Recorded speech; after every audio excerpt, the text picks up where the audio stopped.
started, my daughter actually is joining me today, my middle daughter. So if you're planning on getting up and talking about how bad of a job I'm doing, if you could wait until the next council meeting, that would be ideal. I keep telling her how great I'm doing, and she actually believes it. So let's leave it that way. Now, in all seriousness, if I get everybody to stand for the Pledge of Allegiance, followed by the invocation by Phil Horde of Union Bible Academy.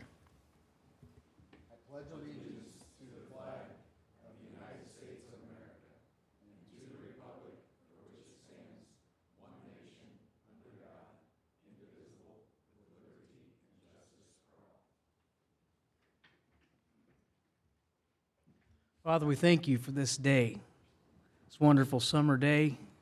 Thank you so much for your blessings. They are so many. Lord, we pray a special prayer of blessing for our mayor and his team, for our city council. As we're instructed in your word, reminded in your word, in a multitude of counselors, there is safety. And for everything that's accomplished, we'll not fail to give you praise. Amen.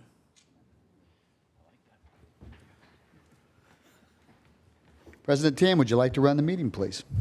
Thank you, Mayor. We'll have a special order of business, too, for your daughter at the end of the meeting. Can we note the presence of a quorum? John Dart. Here. Patrick Tam. Here. Kurt Woniger. Here. Joe Deppner.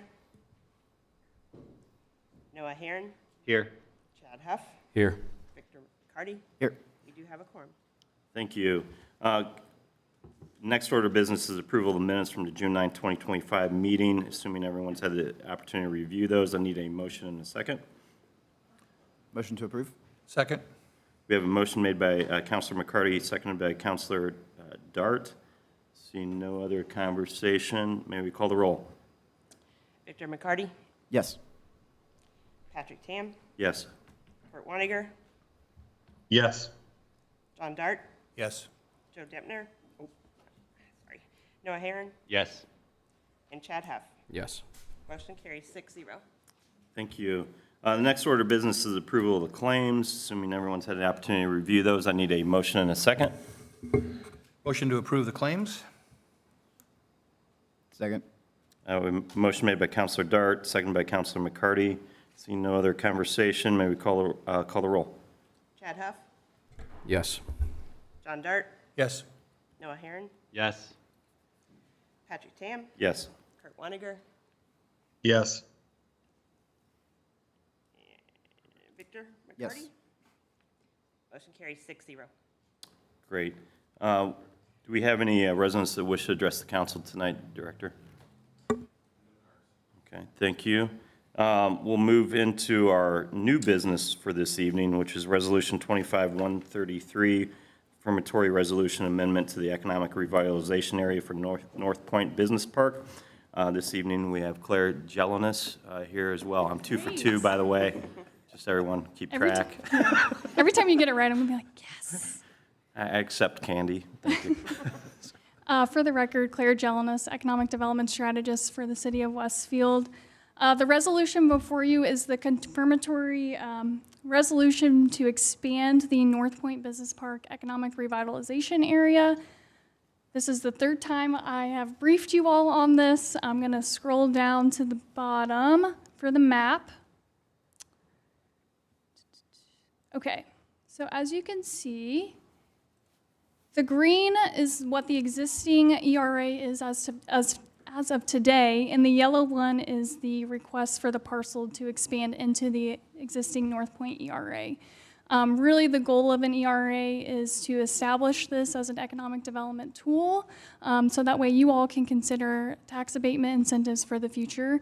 It does not guarantee that everybody will get it, but it just tees up industrial properties for that type of development and investment. So I'm happy to answer any questions. There is a public hearing with this piece, and this is the last step of this process.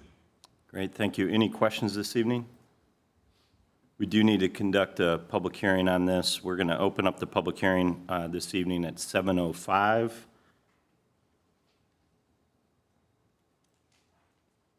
Always feel like we should have some music. We'll go ahead and close the public hearing at 7:05 as well. This is eligible for consideration this evening. We need a motion and a second. Motion to approve Resolution 25-133. Second. We have a motion made by Counselor Dart, seconded by Counselor Huff.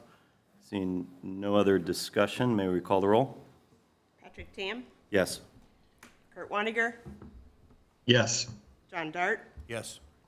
Chad Huff, Yes. Victor McCarty, Yes. Noah Herring. Yes. Motion carries 6-0. Thank you. Our next item for consideration this evening is Resolution 25-134, which is a real property tax abatement for Viken North America. Once again, Ms. Jelinek. You can start with the other one, yes. Again, for the record, Claire Jelinek, Economic Development Strategist for the City of Westfield. I'm also joined tonight by Executive VP of Viken, Rob Mindendorf. And so the resolution before you, before I get into the details of everything, is a real property abatement recommendation for Viken's headquarters and distribution facility located at 2255 East 196th Street.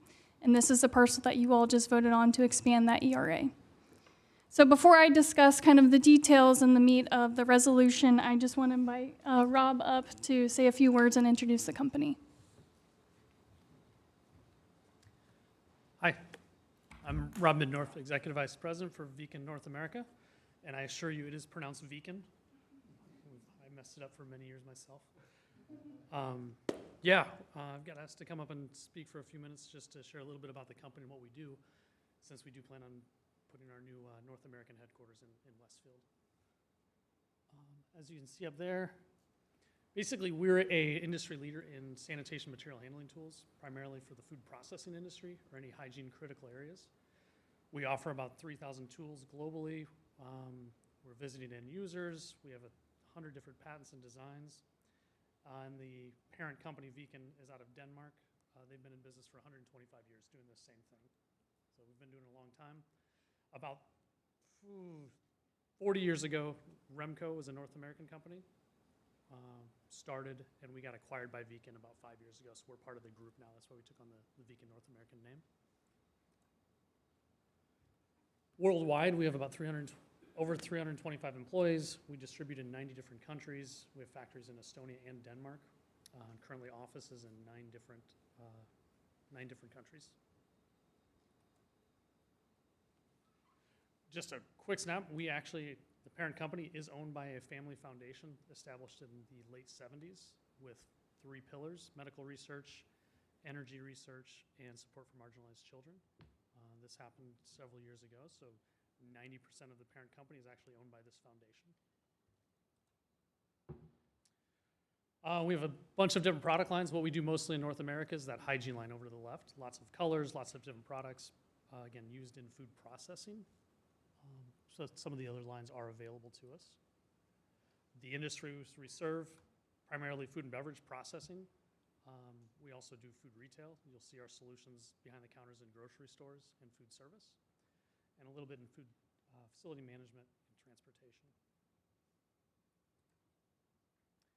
You may not recognize our name, but you recognize our customers' names. So if you go to the grocery store and see these are the companies that we're going into all over. We service all of North America out of our facility. Right now we're in Zionsville, coming here, but also globally. Yeah, that's who we are today. We're really excited about this opportunity, and we've needed a new place for a long time and feel like we finally found our new home. Questions for me? Go ahead, Counselor. Could you tell us a little bit about the facility that you'll Yeah. be building? Will it be enlarged? I mean, larger than what you currently have? Yep. What's your plan for your associates as well? So currently in North America, we're about 55 employees. 7 of those are remote, so they're across U.S. and North America. So we plan to have a 70,000 square foot warehouse plus a 10,000 square foot office. We're going taller. So right now we're about 50,000 square feet with 20-foot clear height, so we're going to go a little bit taller. But it's warehousing. We're picking, packing, shipping. So it's trucks in and out. We only run 1 shift during the day. So the new office will probably have about 20 to 25 employees in the office and then another 20, 25 out in the warehouse. Is there automation in the picking process? Honestly, right now, there's not. It's mostly manual. We do some automation with a little bit of automation with the packing. One of the things we do for our customers is we do single picks, so we mix packages. We're a premium product, so we kind of have to do some of these services to make it worth it. And most of your product would be shipped, say, UPS or FedEx, or is it? It's a mix. We have about, let's see. Can you speak in the mic just so people listening can hear? Sorry. We ship about 200 orders, 150, 200 orders a day. Probably 30% of those are truck, like LTL, and the rest are parcel. We do sell through distribution, so most of this product is going to large MRO distributors. Think Grainger and Fastenal and Uline. Those are big ones. Thank you. Mayor, would you like? Yeah, I'd just like to add a couple of things. Welcome to Westfield. We're thrilled to have you. I know we worked a long time to get to this point. A lot of work on your side, a lot of work on our side. Thank you to the economic development team. Great work. A lot of back and forth, a lot of understanding of what they need and how we can support that. I feel like we have a really good plan moving forward, and this will be the second company since we all took office that's coming in from an international flavor. Isotopia from Israel and now Viken from the Netherlands. So we're really excited to start building out a better commercial tax base, and they will be a key part of that. So again, welcome, and let us know if there's anything we can do to support you. Absolutely. Thank you. And we particularly look forward to encouraging your growth and frankly, welcoming all your associates and colleagues to the community as well as their kids as well. Absolutely. Thank you. Okay, I want to say a couple words if you don't mind. Thank you, Rob, for your time and energy, and we're excited that you're considering Westfield for this opportunity. So just wanted to give a brief overview of the project. I know Rob touched on a lot of these points, but I think it's important to reiterate. So their 80,000 square foot North American headquarters will encompass both office and warehouse on the 16-acre parcel.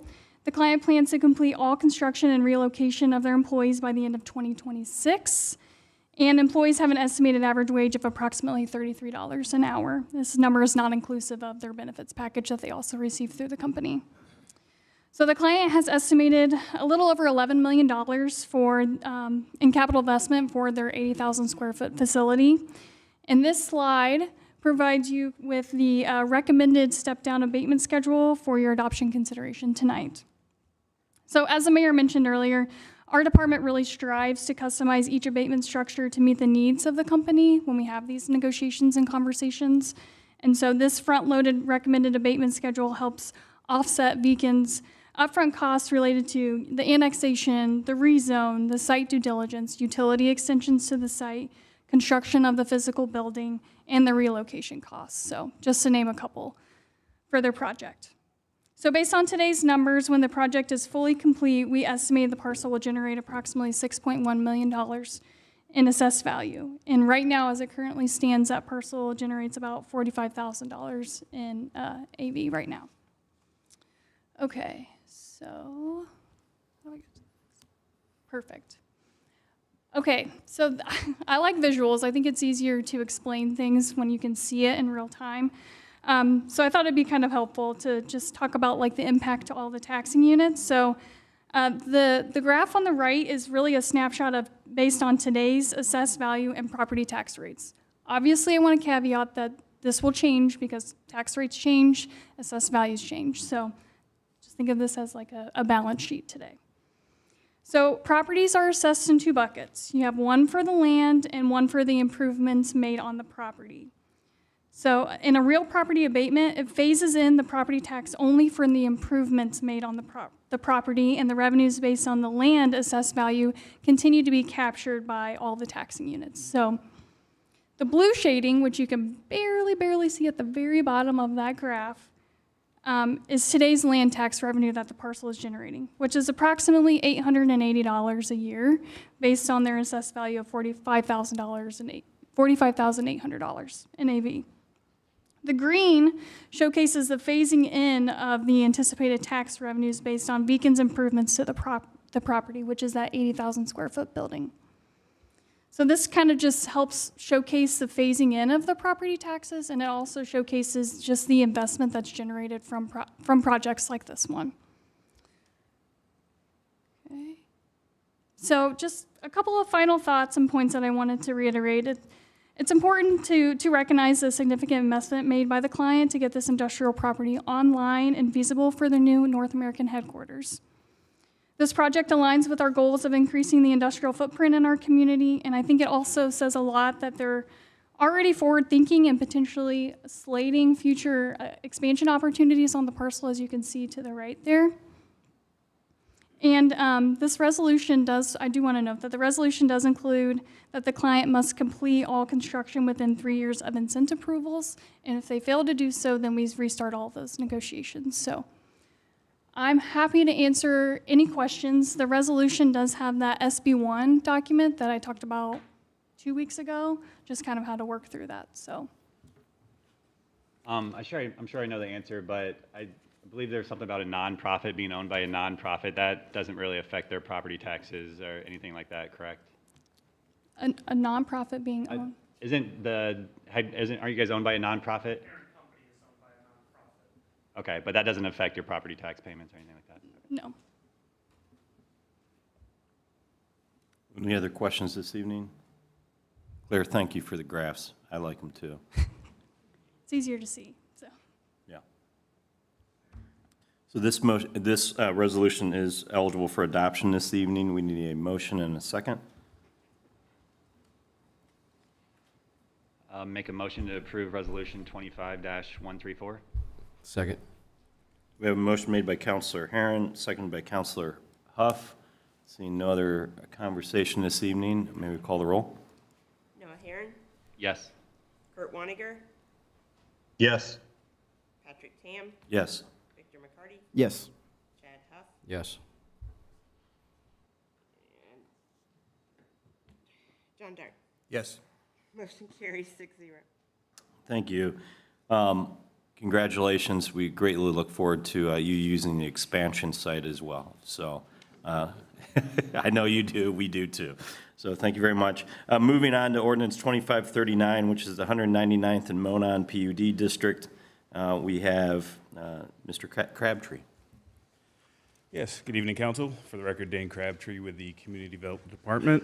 The item before you this evening is a change in zoning request to permit a single-family detached PUD, Planned Unit Development District, known as 199th and Monon, on approximately 39 acres, as shown on the screen currently. The property is zoned AGSF1, Agriculture, Single-Family Rural today, and is located on the north side of 199th Street, just west of the Monon Trail. The property is located in the area designated as New Suburban in the current comprehensive plan and is surrounded on all sides by residential development as a part of the Chatham Hills PUD, save for a 9-acre piece south of 199th Street, which remains AGSF1. This item will have a public hearing at the July 7th Advisory Plan Commission meeting, and a neighborhood meeting is scheduled for this Wednesday evening, the 25th.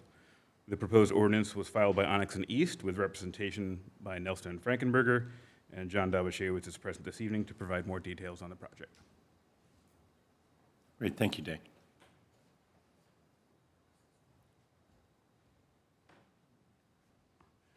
Good evening, everyone. For the record, John Dabashewitz and Nelson and Frankenberger. I want to introduce Jake Dietrich. He is the Vice President of Acquisition and Development with Onyx and East, and he's going to present the information that has been shared on the agenda tonight. Thank you. Great. Good evening, everybody. Thanks for the warm intro. John, he punted to me tonight, to be clear. Okay, so my first time here, so pardon me if I fumble through this. There we go. Okay, so Onyx and East, we're a home builder based here in Indianapolis. We specialize in infill development, and that takes many shapes and sizes, as evidenced by what you see on the screen here, but always with a intent and focus on quality of design and high sense of place. We're excited for the opportunity to be a part of Westfield now. Just about what you see on the screen here, we've developed throughout the Indianapolis metro area and also have offices in Ohio and Florida as well. The property, as mentioned, sits off of the Monon Trail in 199th Street, surrounded, as staff mentioned, by other residential development. So this is an infill site. some of the priorities that we started this pursuit with after meeting with staff and understanding the priorities of some of the more immediate neighbors was the importance of the beachfront property, the Monon Trail frontage, and really trying to respect that and find a way to enhance how we address that while also being mindful of kind of the beauty that it provides for all residents and visitors to Westfield. Providing a creative design solution for homes along the Monon, really trying to find a way to, again, address that frontage without providing too much intensity on the trail. Being sensitive to those adjacent uses, and creating a strong sense of place within the neighborhood with the kind of new custom home design, semi-custom home design that we're using here. So the site is between 39 to 40 acres. We are providing up to 9.5 acres of open space with a proposed density of up to 125 homes. We have 3 different lot types as shown on the screen here, ranging from 65 foot to 54 foot to courtyard. That would be 65 foot furthest on the west side, which is more of the buffer to the existing single family. That kind of middle product type sitting in the middle of the site. And then the cluster courtyard lots, which I'll go through in more detail here in a second, providing this more interesting dynamic way to develop along the Monon. The streets within the community will also be public. Oops, wrong way. So we have a number of amenities to talk about with you all tonight. The cluster courtyards being the first one. This is a new design for not only Westfield, but we think much of central Indiana, where we're taking the traditional alley and cul-de-sac and kind of melding it together into a more unique sense of place where homes that are off of this, what we're calling cluster courtyard, will effectively have 2 front yards. They'll have this more kind of common front yard public green space here, but also have kind of frontage off of the cluster courts here, which is designed to be really this kind of pedestrian scale space where we imagine this space really being an extension of these homeowners' driveways. Kind of beyond flipping the traditional alley-loaded product on its head, these are home types that they're going to be found throughout the community, just on a different lot type. And so somebody who picks this model home here has, again, a more traditional home set up with a front-loaded garage. Even some of these homes would have 3-car garages. The main village green gathering space right at the entry, entry 1, is really kind of our champion green space. It's over an acre and has some special seating areas. We're aiming to have more of a natural feel to this by preserving some of the existing trees and space for the community to gather and congregate. And here's just some inspiration imagery of kind of what we're going to use in our final plans to come to the final design. Additional seating space on the opposite side of that, a pocket park kind of found through the middle of the community. And then beyond that, a bike fix-it station that we're going to plan for off of the trail here for the public to use. Walking paths not only along 199th, but throughout the community. And then at least 1 Monon Trail connection within the project. Again, this is a design, a community that we're treating with a lot of kind of attention to detail, where we're thinking about views like this one from the Monon Trail, which has homes that are fronting this green space, but do so in a way that seems interesting and dynamic from the trail, so that users are not just facing the back of somebody's house. It's really, they're seeing homes with 4-sided architecture, really highly designed outdoor spaces, and ultimately a good kind of lens into a more interesting way to develop suburban neighborhoods. Another rendering here shows that same cluster courtyard view from where you would enter with your vehicle. So you can see, again, highly designed with a stronger materiality here. And this will, again, feel like almost a dual front yard for those folks. Price points of these homes we anticipate will range starting in the high 500s and could go in excess of $1 million. This view here shows some of the larger homes that would fit on the 54-foot and 65-foot lots.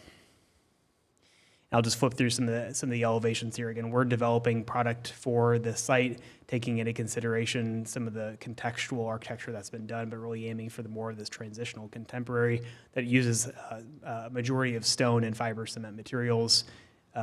these views don't represent necessarily color, just materiality. So all in all, we're really excited to be have the opportunity to develop within Westfield, and we'll look forward to any questions you might have for me. Any questions for Jake this evening? Not a question, just I'll save the majority of my thoughts for APC next week, but just going off of the introductory conversation we had a couple weeks ago, I just wanted to publicly say that one thing you said that stood out to me that I truly appreciated was that you are anti-cookie cutter, and that's something that we hear in Facebook comments and just in general from the public all the time, and just to hit home, I really appreciate this being a unique, diverse project we don't already have here in Westfield, so thank you. Thank you. I have a couple of questions. Can you go back to the concept plan that shows the overview, the numbers on it? So number 7, will there be parking for cars there for public to come and access the trail? Yeah, so there'll be on-street parking, and then we're planning to design in golf cart parking at that location as well. All right. I like that. I just don't see some of the southern houses necessarily loving that. I don't know if there's a possibility to bring that down to like 199th Street and then push those houses up. I mean, I'm not sure how you would configure that, but that might be a better location for it instead of coming into the neighborhood. Yeah, to add to that, I would say that the on-street parking there is more designed to serve those residents that are there and that would use it every day, not necessarily folks that would be using it for the trail. I'd imagine the golf cart parking that's there would be for folks that might live and choose for whatever reason to drive their golf cart down there. So it's just golf cart, not car parking? There's standard street parking and then golf cart parking, correct? It's not meant to be this large trailhead of sorts where the public comes and parks. More of an access point versus a trailhead then? That's correct. Can someone, maybe in the city, speak to 199th Street and the status of 199th? That seems to be a point of concern. I think Director Nail's online. I can speak to it too, Yeah. real quick. Yeah, I'm on. Mayor, I'm on. I could chat. Okay, go ahead. Yeah, for the record, John Neal, Director of Public Works. We do have a plan in place to make asset management improvements to 199th Street here in the next couple of weeks. We actually were able to change order some of that work into our existing 2025 resurface budget. So we'll be doing a variable depth fill and fill of that asphalt roadway. We also included Hamilton County Highway. They own a portion of that roadway. They are participating in that work as well. So a good partnership with the county to make improvements here in a few weeks. Thank you.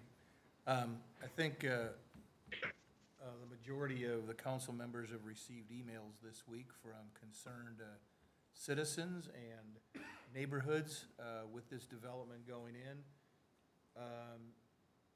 because it is obviously different than what is surrounding.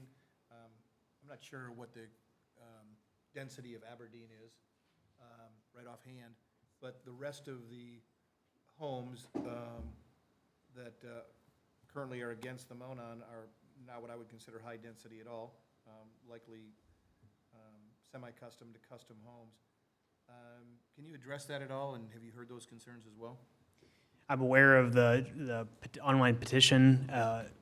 What we tried to do is balance what we think is a very unique site. There's not many lots on the Monon left in Westfield, especially in this type of residential context of this size. And so we tried with our site design to put our largest lots to the west to buffer those homes to the west there, so it's more like for like in lot typology. And then with the lots adjacent to the Monon, one way that this site could have been planned out, and actually we did look at options like this where narrower lots were fronting the Monon, as have other trail fronting projects have done, but that would have created a lot of front doors and eyes directly on the trail there. By turning those lots on their side, it effectively reduces the feel of the density on the trail. It actually has a wider lot line here than the Chatham lots across the trail. Yes, so it's kind of the careful balance of being sensitive to what's been developed thus far and planned, or really platted, 5-10 years ago, and then maximizing the development potential of the site in a sensitive way. So how much space will there be between the backs of those lots, if you will, to the trail? I don't have the detail of that dimension off the top of my head, but I do know that we're preserving all of that tree cover and scrub that is currently lining the trail so that we're only developing to what's basically the tilled portion of that field right now. Will the homes that are adjacent to the trail have their own access? They will not. Okay. So all access in this proposed development is at, I'm just going to say number 7. Yes, and potentially another one here or here, depending on final grading. Okay. But no one will be able to carve their own trail with a little bridge or whatever it is to the Monon, which I've seen in other parts of Hamilton County. They will not legally be allowed to do that, correct? So here's the reality. Steve Hinkie owns a couple of feet west of the Monon Trail. So it's buttoned up to Steve Hinkie's property, which it hits before the Monon. So for somebody to cut into the Monon from their yard, they're taking Steve Hinkie's land. And I can assure you, Steve will watch it like a hawk. So legally, they're not going to be able to do that. So that strip of property, thanks, Mayor, starts about right here. So from here to 199th Street, our property does connect to the Monon Trail. That's why I'm calling for the one point of connection here with potential of these, depending on conversations with Steve, his team, as well as the grading, like I mentioned. I just have one question. When you're going to sell this product, is it kind of a model home product, like where you have a certain few choices that you can make on structure type and so on and so forth and finishes? Is that the way that you guys are setting this up? Yeah, semi-custom, so we'll have specific plans. Yeah, correct. I mean, so to maybe to fire back at John, like, and I'm not even saying I'm for this, an idea would be, you know, for those houses that hit along the Monon, to say, I think there's maybe 12. Would it be a possibility to say we're saving those for the upper end of finishes and stuff, so that anybody that backs up to the Monon on the other side, even though there's going to be trees and buffer, would that be a little bit more appealing, John, to say that you're pushing that product as far north as you can, price point wise? Yeah, if I heard you correctly, the ones that are further west, right? The ones that. It'd be further east. No, but I'm saying the ones that are further west are where, you've initially said those were your higher end homes, but you're proposing higher end on both sides. I'm not talking about the west side, just what faces the Monon. Because I think as you step to the west side, you actually step down from what's on the east side in Chatham. You know what I mean? You're inside Chatham on the east side of, those are custom homes. So that was just a thought, not necessarily a request, but. Well, and I would say that would almost happen naturally as well, to your point, Chad, of just with it being the oceanfront property, either on the east or west, with especially the detention pond being there. Those are typically sold as premium lots, so I would see those needing to be upper scale anyway. Yeah, but if it's just a. So there's going to be, go back to that picture again. There's going to be. Is this what you're looking for? No, the one that you had up there for the last Oh, I'm 5 sorry. minutes, yeah. For lack of a better term, there's going to be trees and scrub on both sides of the Monon. So for those folks that live on Chatham Hills Boulevard and back up against the Monon, can they actually see the Monon? Or is that pretty much covered there with trees and over? Probably in the winter You can months. see in the fall. But I think the thing you guys need to understand is they're building 360-degree architecture homes. When he says semi-custom, what you'll find with that, and I know this well because of my wife's job, it's the interior finishes will be slightly different than a custom home. The other thing that makes it semi-custom is that they will have set, as you mentioned, set plans that you can pick from so that they control the amount of changes that you can make, and that's how they streamline from a custom to a semi-custom product. From the outside, you'll never know that inside it's not fully customed. I have no problem with the interior. I actually like the project as a whole. I I'm just trying to give, that give and take here of somebody that says, this, if you have 8 different selections somebody can make and one's 500 and one's 850, line the mown on with the 850s. You know what I mean? And if 100,000 of that or 200,000 of that is towards the interior, so be it. But it's just a thought. I think going with what Victor said, those are going to be the most expensive lots, probably out of the whole project. So I mean, it's just naturally probably going to happen. Another observation I was thinking about just now is Chatham to the east. Obviously, those are bigger lots. It might be nicer on the south side or on the north side of 199th Street. Those properties right there on the south. If those were more of those bigger lots and would kind of blend in better with Chatham, I can't speak for the project to the south or the density. I never approved that or whatnot, so maybe it goes well with that, but it might be better to have those bigger lots, reduce the density a little bit to make some people a little bit more happy. I think that would look better. I don't necessarily care if those bigger lots east of the west side, so I don't know what that would be called, but those could be smaller lots, the internal lots. Yeah, those ones. If you had to make up for bringing the bigger ones down south.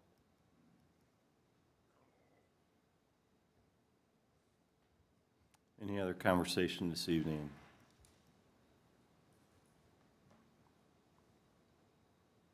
See none, Jake, thank you. I think the key element, though, is four-sided architecture.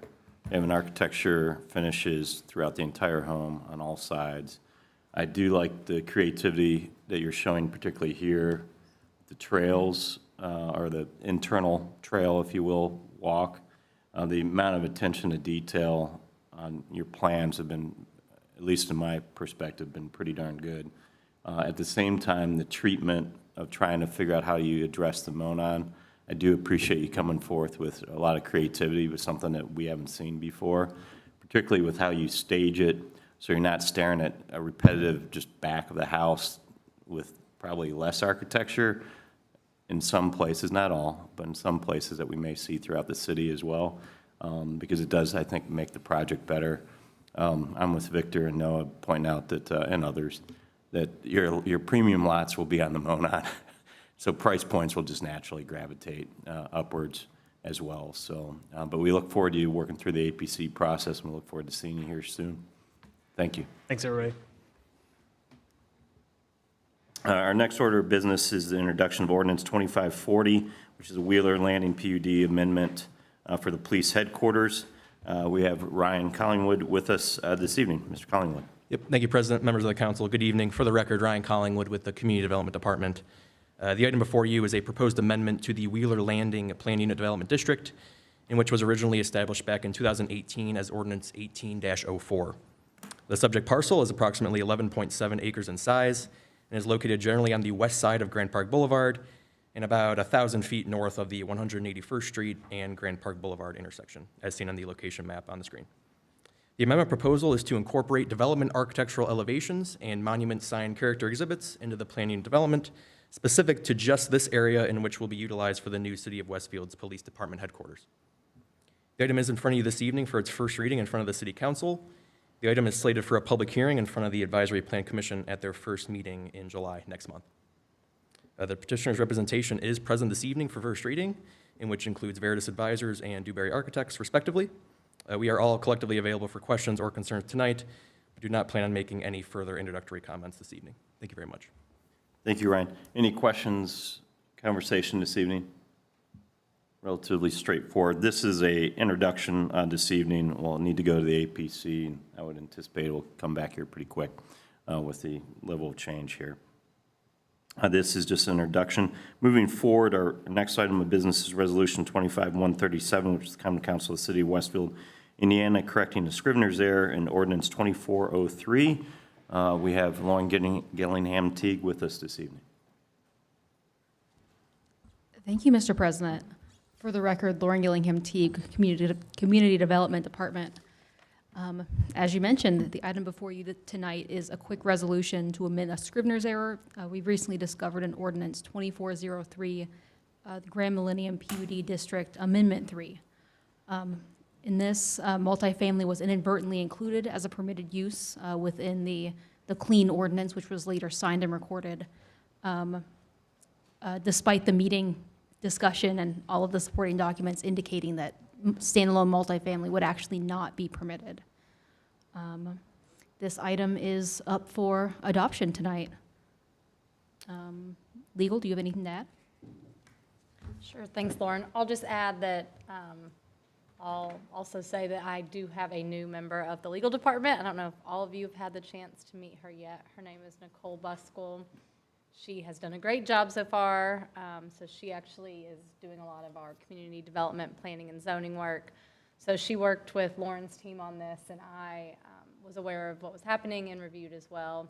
So this went through our team, and we had no concerns with asking the council to correct this. It was very clearly a scrivener's error if you look back at all of the documents and the meeting recordings. I'm happy to answer any questions about it as well. Thank you. Any questions this evening? With that, we need this is eligible for adoption this evening. We need a motion and a second. Motion to approve Resolution 25-137. Second. We have a motion made by Councilor McCarty, seconded by Councilor Dart. Seeing no other conversation, may we call the roll? Noah Herron, Yes. Joe Deckner, sorry, John Dart. Yes. I really wanted him to be here, you know, I'm calling him. Chad Huff, Yes. Victor McCarty, Yes. Patrick Tam, Yes. Kurt Waniger. Yes. Motion carries 6-0. Thank you. Next item of business, city council comments. Councilor Waniger, do you have any comments from the finance committee meeting this earlier today? Not too many comments. We had a good meeting, went through the city finances and had good dialogue and good progress. Daniel Carey Tolan gave an update on the budget process that's going as planned at this time, and look forward to future meetings with councils individually coming in August.